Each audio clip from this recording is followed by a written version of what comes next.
Yo, what's up, everybody? Welcome back to another Chubbs Reviews, where I bring a review every Monday, Wednesday, and Friday. And today, the setup, the room I'm in is different, and this will probably be the new room. I'm gonna have to do something with this lighting, but it's kind of a cool magic trick, right? I switched rooms for my birthday. I didn't move really, but I moved rooms, and now I live in my mother's basement. Yeah, pretty lit life I have going on right now.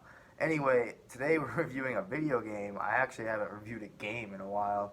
Originally, this is a game review channel, but it's kind of a review everything channel. I've just been watching a lot of shit like Arrowverse and a bunch of DC and Marvel movies and just watching shows. Not really playing too many games right now, but I did play Remnant from the Ashes, a PS Plus game here out this month.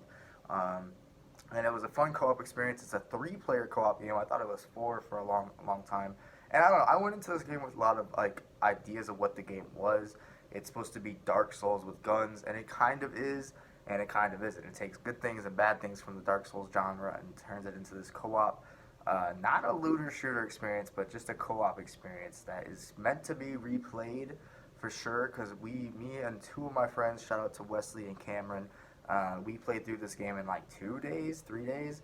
For like the first playthrough sitting. The thing about this game is it's supposed to have, at least I believe this is the case, procedural generated worlds. Not like the first world you necessarily go into, but uh, if you replay the campaign, you will come across different puzzles, potentially different bosses, and the layout for each level will be a bit different. So yeah, it is meant to be replayed through. You'll come across different items and shit on multiple playthroughs. But the story, I mean, I didn't really care for the story. It's kind of whack. It's not that great. Lip sync in the game is utterly atrocious. Voice acting is actually okay, and character designs themselves and enemy designs is just actually cool. It's like Dark Souls bosses or Dark Souls enemies. I will give them credit there. And the difficulty of this game is not on a Dark Souls level, but it is actually it's like I don't know. No one probably here played Helldivers.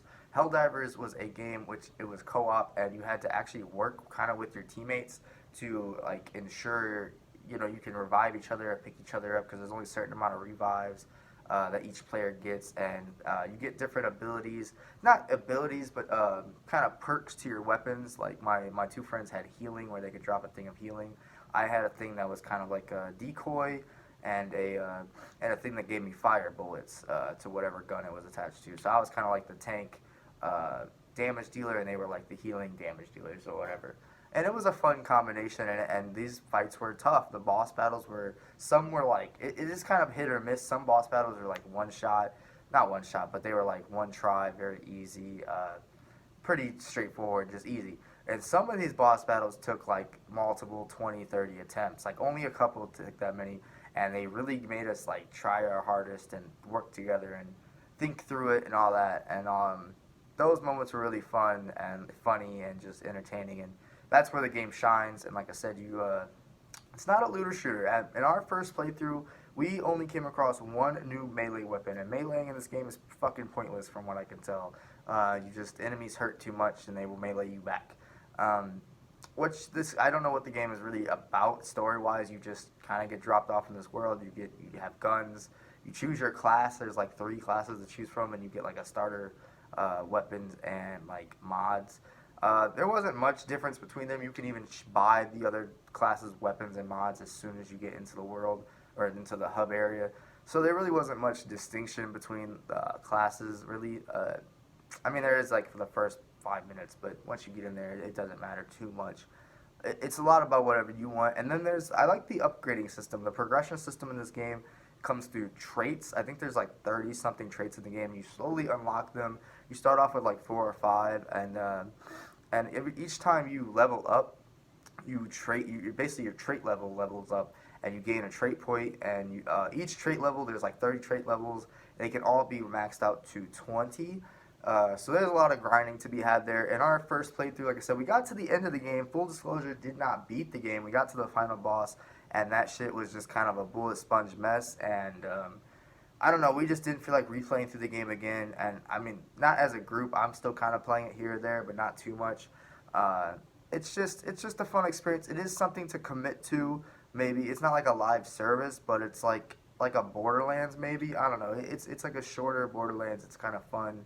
It's got that feel to it that you guys ran through this campaign. You got some loot, got experience together, And if you got friends that wanted to keep playing through it, I would commit to it and have fun with it, especially since it's free for PlayStation Plus this month. But if you're just looking to play through it one time too, like how we did, I would say it's equally pretty fun, and that's probably the most that's probably what most people will do is play through it that one time, even though it's not meant to be played through one time.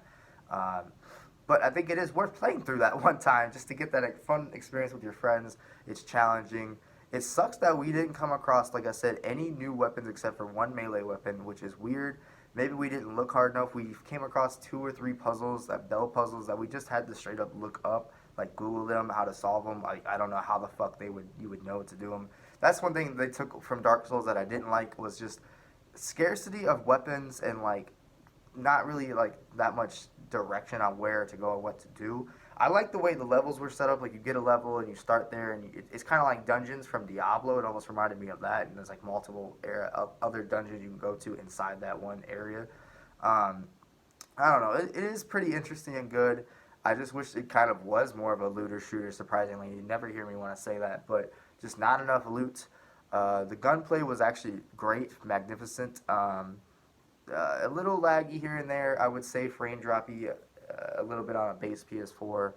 Um, and connections to your friends was okay for the most part. I think the game only crashed once. Like I said, we only played the game for 2 or 3 days, and that's only how long it took us to play through it. Given in those 2 or 3 days, we had like 8 hour sittings, maybe a little less, 6 hour sittings, sessions. Um, but overall, it is a decent game. It's a decent co op experience. And it's Dark Souls with guns, kind of. You sit at bonfires to recharge and get all your health flasks back, basically, and your healing things. And yeah, I don't know what else to say about this game. It's just a solid co-op experience. It didn't really let me down. It didn't really live up to any expectations. To me, my final verdict for this game is just an 8 out of 10. It's just a good game. It's not no Borderlands. But it's better than it's better than like every live service game. But it could have probably benefited from a little bit more looting, a little bit more outfits to have and choose from and differentiate. Like we just couldn't. You can upgrade your weapons the entire time, and that's pretty much what me and my friends did. We upgraded our starting weapons to max or close to max pretty much throughout the entire game. We just didn't find any new weapons, and those suffice. They do fine, but we definitely could have benefited from just I don't know, killing this epic boss that took us 30 tries and getting good ass loot from it. We just that just doesn't happen in this game, and that's a little disappointing. But that maybe that's just me for having the wrong expectations of the game. It is straight up just like kind of a Dark Souls feeling shooter with like procedurally generated Diablo maps and good gunplay and not a lot of story or world to it that I cared about really.